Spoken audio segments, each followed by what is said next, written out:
welcome to episode 9 of Big Happy Life. I'm your host, Natalie Britt, and this week we're talking about feedback. More specifically, we're looking at the lens through which you could filter feedback so that it becomes more beneficial to you. If you're someone who struggles with criticism, if it weighs really heavily on you, and it potentially stops you from pushing forward, then this episode should really give you some food for thought about how you might consider feedback in future. By the same token, this episode could help you think about your relationship with feedback if you're somebody who struggles to work in the absence of praise, if praise is a really important driver for you. This week's episode is inspired by some conversations I've had recently with friends who were talking about feedback that they've had from their parents and how hurtful some of that feedback was. And since most of us have had feedback we found hurtful at some point in our lives, it seemed a really good topic to discuss. That, and also the fact that if you have a big life, then the likelihood is you're involved in a lot of things where a lot of people can give you a lot of feedback. So it's really worth thinking about how that feedback affects you, what you can do with it, and how you make it a productive force in your life. This topic is of personal interest to me because criticism is something I've always struggled with. It's something I continue to struggle with. And praise was a huge driver for me, particularly when I was younger. I was very much a praise junkie, always looking for someone to notice what I was doing, rather than doing the thing for the sake of doing it. And it's only much later in my life that I realized how that affected my ability to recognize my own values, who I was, what I wanted, to have my own voice heard, to value my own opinions. All of those things were kind of on the back burner because I was so busy worrying about what other people thought and whether or not I was going to be praised or criticized.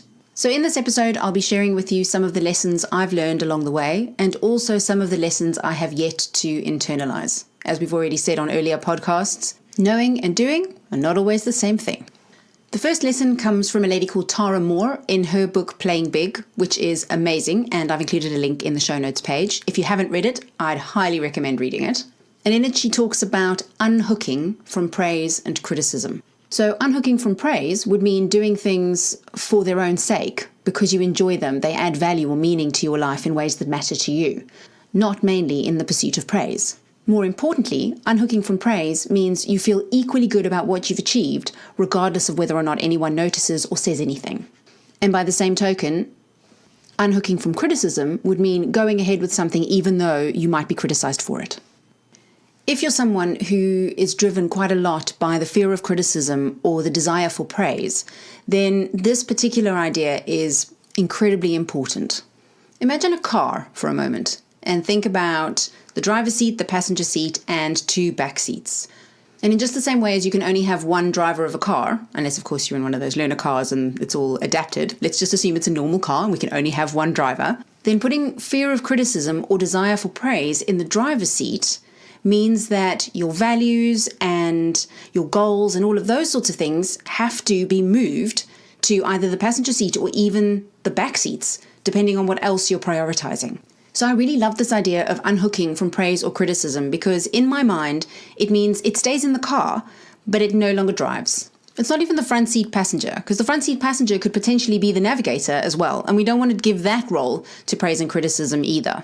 It's the kids in the back seat of the car on a long journey, so you can chat to them sometimes, have fun with them sometimes, and sometimes you need to ask them to be quiet. Thinking about feedback this way really helps to identify what's driving you and what role you assign to feedback, to praise, to criticism. If it drives your motivation or navigates your choices, then the likelihood is it's playing too big a role. And some part of you or your values or goals may be lost as a result of prioritizing what other people think. In later episodes of the podcast, we'll actually address how you make those types of changes, how you get praise and feedback out of the driver's seat and replace them with something else. But even just becoming aware of the fact that praise or feedback is in the driver's seat for you will be enough for you to begin the process of starting to think about whether you want to make that change and how you might do it. The next lesson was one I learned as a corporate trainer. Be careful of thinking other people's feedback is about you.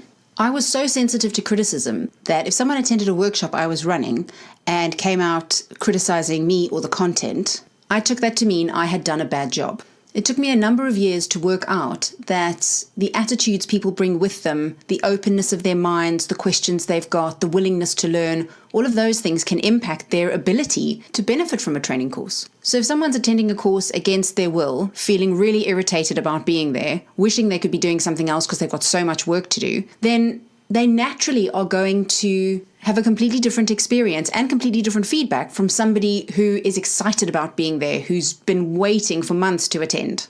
I became much better at using feedback once I realized that it was giving me clues about the mindset of the individuals attending. It was giving me clues about what they needed, what they were looking for from me. And then using the feedback became more a choice of, how do I connect with this person? What is it that I need to do? How do I help them unlock themselves? Which felt a hell of a lot more powerful than, am I good at my job or not, through the eyes of someone else.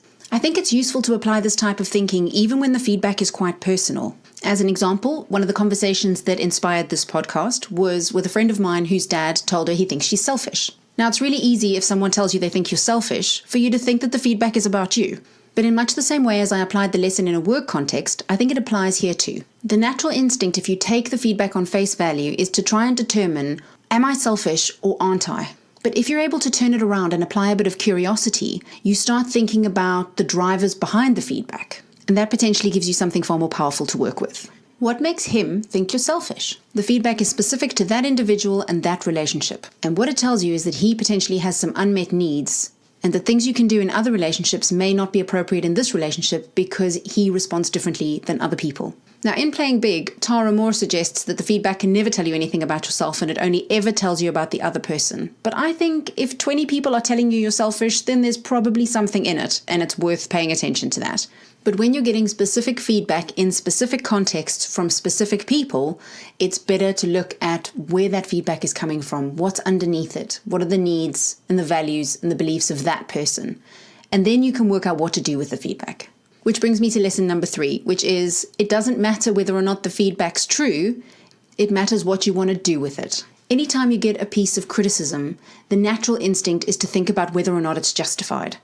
But that's ultimately irrelevant. Just as I described with the training course example, there was little value in me worrying about whether or not I was a good or a bad trainer.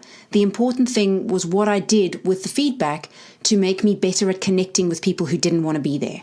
If I look at my friend's example with the feedback she got from her dad, it doesn't matter whether or not she's selfish, it matters what she wants to do in her relationship with him, and therefore how much investigation she needs to do to understand what drove the comments in the first place.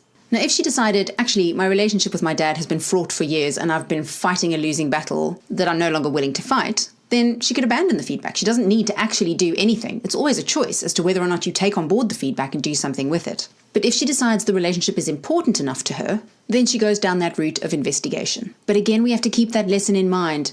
Beware of thinking the feedback is about you. So when she investigates what's going on, she doesn't take it all on herself. Their relationship has both of them in it, and they both need to think about how to make the best of it. And that brings me to lesson 4, which is, even though you're the receiver of the feedback, doesn't mean you're the only one who can do something about it. Now, of course, if it's something like you've launched a product and people don't like it, well, then that's probably going to be down to you to fix, or you'll probably go out of business. But when the feedback's about interacting, like it was in my case with the training courses and my friend's case with her dad, we both have to keep in mind that we can't take sole responsibility for any changes. There are other people involved and they also have to take some responsibility. Now, in the coming months, when I run the relationship series, we'll be looking at those types of conversations and how you have them. But for this episode, the main point is to think about the fact that it doesn't all lie with you.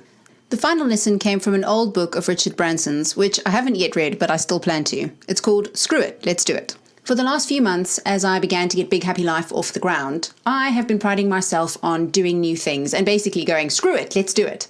But as I launched this podcast, I only told people who I thought would praise it. I haven't announced on my Facebook page or told loads of people that I've done it. I've told only those people who would think it was cool. Why? Because I'm scared people will listen and hate it. I have this vision of mums on the school run going, oh God, that's her, that's that woman who's done the podcast. Who does she think she is? But then I have to think about 2 things. Number 1, most of the moms are actually very nice and probably couldn't care less what I'm doing. And 2, unhooking from criticism means doing it even if you might face criticism. So to help me make that leap, I'm saying screw it, let's do it. And I hope you'll join me in doing that this week with whatever big thing you've wanted to do, but you've been held back by the fear of possible criticism. As always, I would love to hear from you, particularly this week. I would love to know what you've done under the heading of screw it, let's do it. And also what feedback you got as a result and how the lessons applied once you got that feedback. You'll find a summary of this podcast and the link to Tara Moore's book on the show notes page. I hope you found this week's episode useful. I look forward to welcoming you back next week. And for now, thanks for listening.